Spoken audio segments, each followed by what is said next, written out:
Hello friends, now we'll be studying class 7 NCERT Civics chapter number 3 How State Government Works. State Government काम कैसे करती है.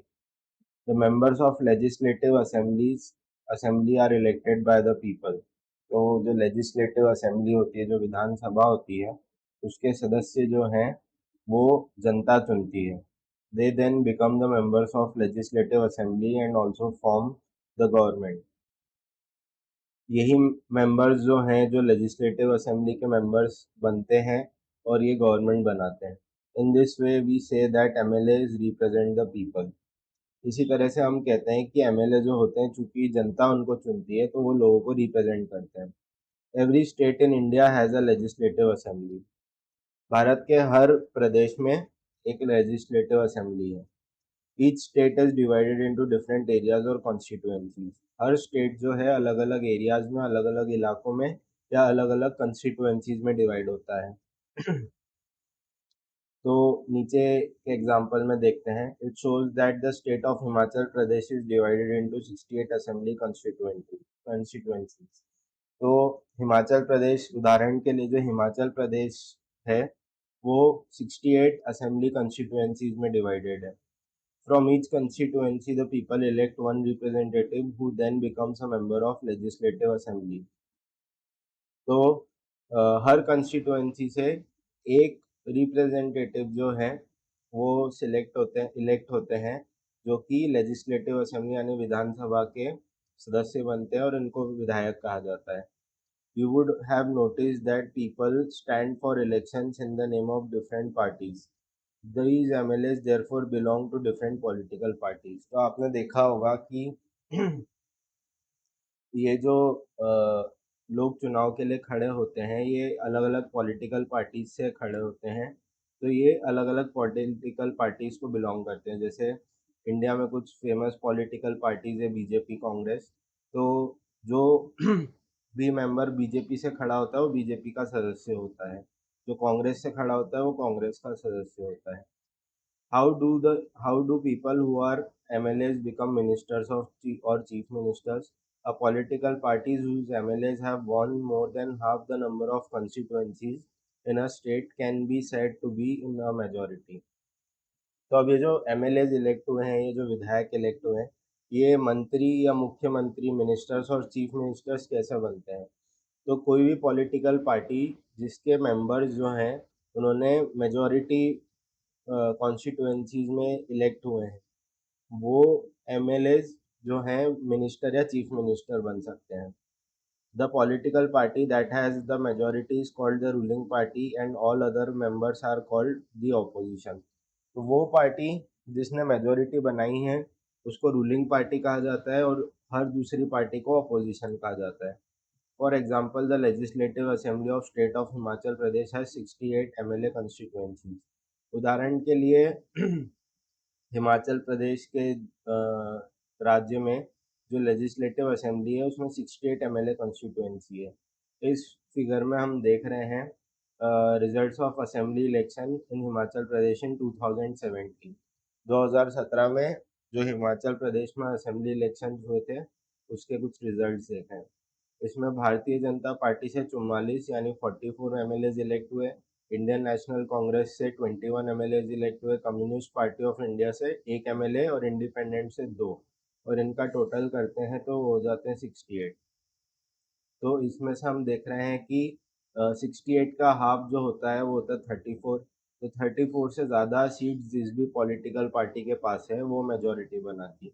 तो यहाँ पे भारतीय जनता पार्टी के पास 44 सीट्स थी, इसलिए वो रूलिंग पार्टी कहलाई या मेजॉरिटी कहलाई. और जो इसके एमएलएज होंगे उनको चीफ मिनिस्टर और मिनिस्टर्स बनने का अधिकार होगा. The candidates from various political parties won the 2017 assembly elections and became MLAs. Since the total number of MLAs in the legislative assemblies is 68, a political party would have needed to have more than 34 MLAs in order to gain a majority. The Bharatiya Janata Party with 44 MLAs had the majority and it became the ruling party. All other MLAs became the opposition.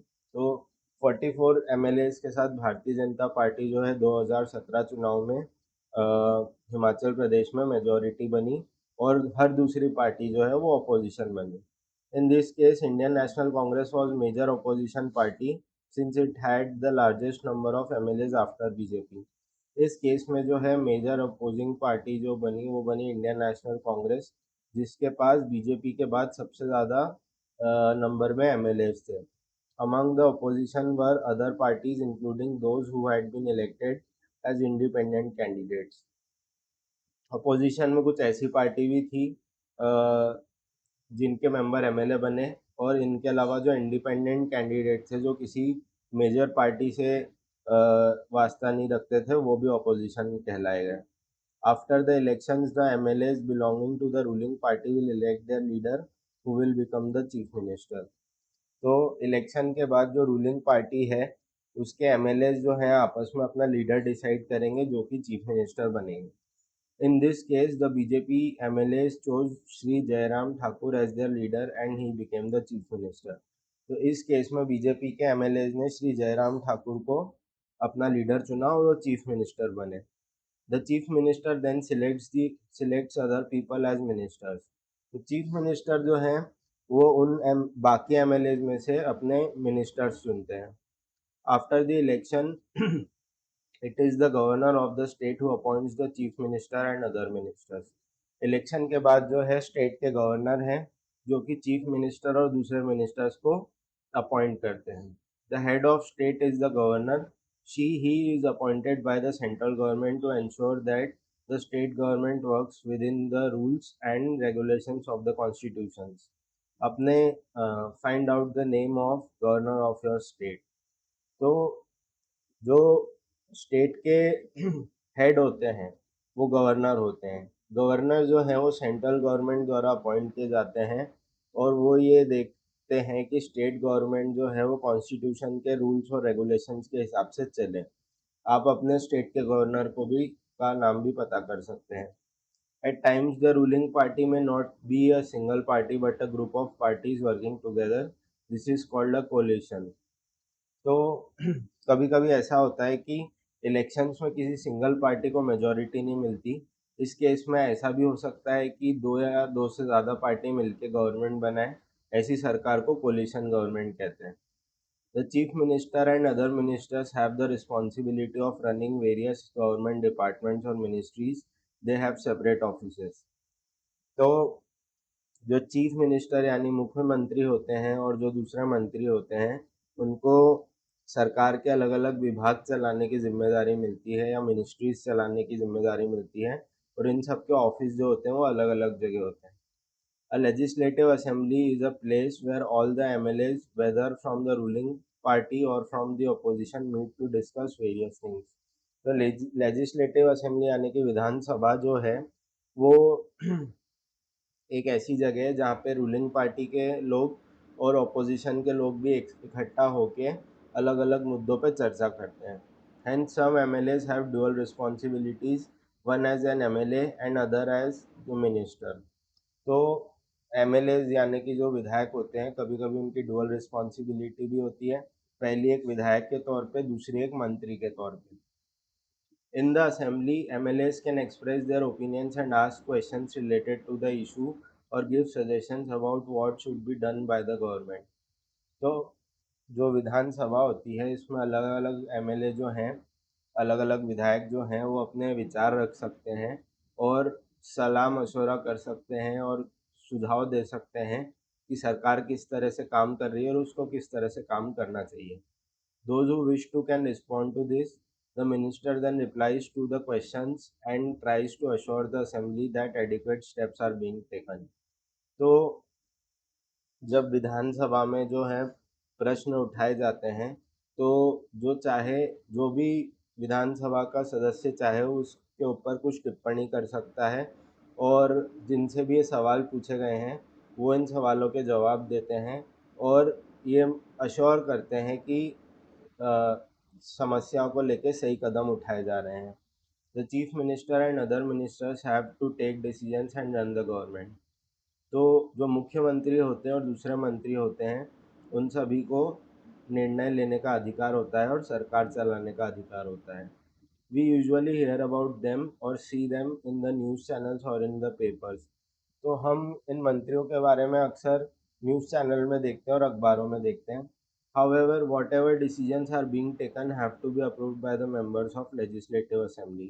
तो निर्णय लेने वाले तो मुख्यमंत्री और दूसरे मंत्री होते हैं, पर जो भी निर्णय लिए जाते हैं इसको पूरी विधानसभा के द्वारा अप्रूवल मिलना चाहिए. In a democracy, these members can ask questions, debate an important issue, and decide where money should be spent, etc. They have the main authority. तो डेमोक्रेसी में यानी प्रजातंत्र में जो है जो विधानसभा के सदस्य हैं वो अहम मुद्दों पर डिबेट कर सकते हैं और डिसाइड कर सकते हैं कि पैसा कहाँ खर्च होगा, और इन लोगों के पास मेन अथॉरिटी होती है. In common usage the word government refers to government departments and various ministers who head them. तो आम भाषा में सरकार का मतलब ये होता है अलग अलग जो सरकारी विभाग होते हैं, अलग अलग मिनिस्ट्री होती हैं और जो मिनिस्टर उनको हेड करते हैं. The overall head is the chief minister. तो जो ओवरऑल हेड है वो मुख्यमंत्री हैं. More correctly this is called the executive part of the government. तो ये जो अलग अलग डिपार्टमेंट और मिनिस्टर्स हैं ये एग्जीक्यूटिव पार्ट कहलाते हैं गवर्नमेंट के. All the MLAs who gather together assemble in the legislative assembly are called the legislature. तो एग्जीक्यूटिव तो ये अलग अलग गवर्नमेंट डिपार्टमेंट और मिनिस्टर्स और अलग अलग ऑफिसर्स हैं. लेजिस्लेचर क्या है? तो जो सदस्य विधानसभा में इकट्ठे होकर आते हैं उनको लेजिस्लेचर कहा जाता है.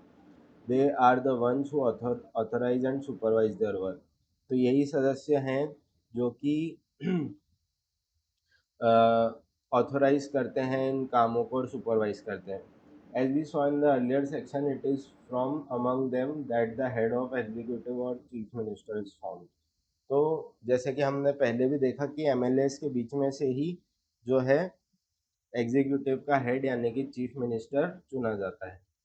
वर्किंग ऑफ द गवर्नमेंट, सरकार काम कैसे करती है. The legislative assembly is not only the place where opinions are expressed about the work of the government and action is demanded. तो विधानसभा ही ऐसी एक जगह नहीं है जहाँ पे कि ओपिनियंस एक्सप्रेस किए जाते हैं सरकार के काम को लेकर और उनके एक्शंस को लेकर. You will find newspapers, TV channels and other organizations regularly talking about the government. आप देखेंगे कि अखबारों में, टीवी चैनलों में और अलग ऑर्गेनाइजेशंस में सरकार के कामों के बारे में बात की जा रही है.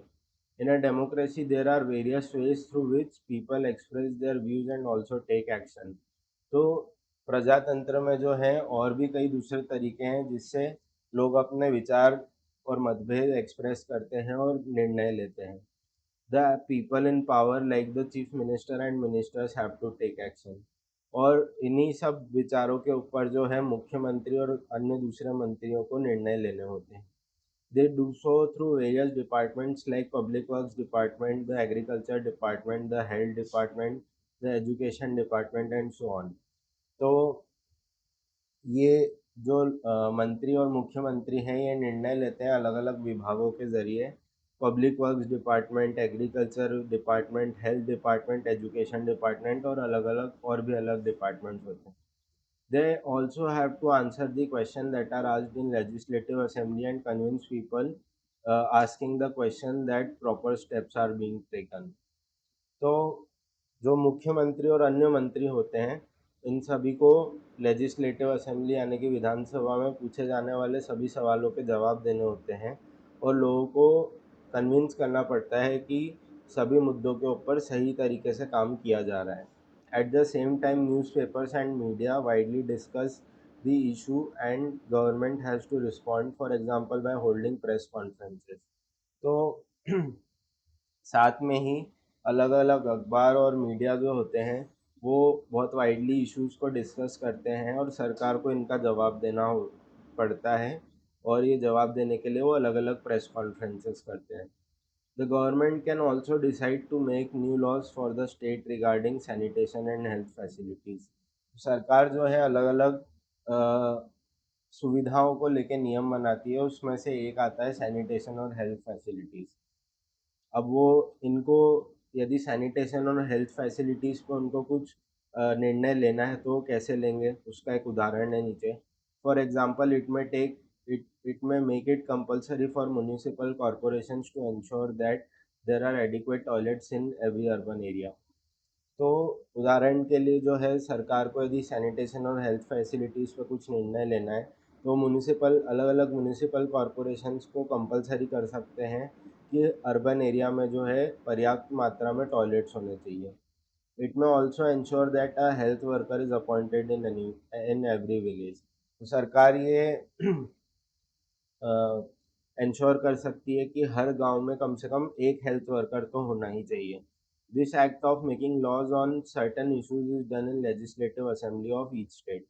तो ये जो निर्णय लेने की जो प्रक्रिया है, ये कुछ मुद्दों पर हर राज्य की विधानसभा में होती है। हर राज्य की विधानसभा में कुछ ऐसे निर्णय लिए जाते हैं जो पूरे राज्यों में मान्य होते हैं। The various government departments then implement these laws. तो अलग अलग राज्य सरकार जो है इन लॉज को इम्प्लीमेंट करती है। Laws for the entire country are made in the parliament. तो ये तो सिर्फ राज्य की बात थी, विधानसभा जो है राज्य के लिए है, पर पूरे देश के लिए जो निर्णय लिए जाते हैं वो पार्लियामेंट में लिए जाते हैं, यानी कि लोकसभा और राज्यसभा में लिए जाते हैं।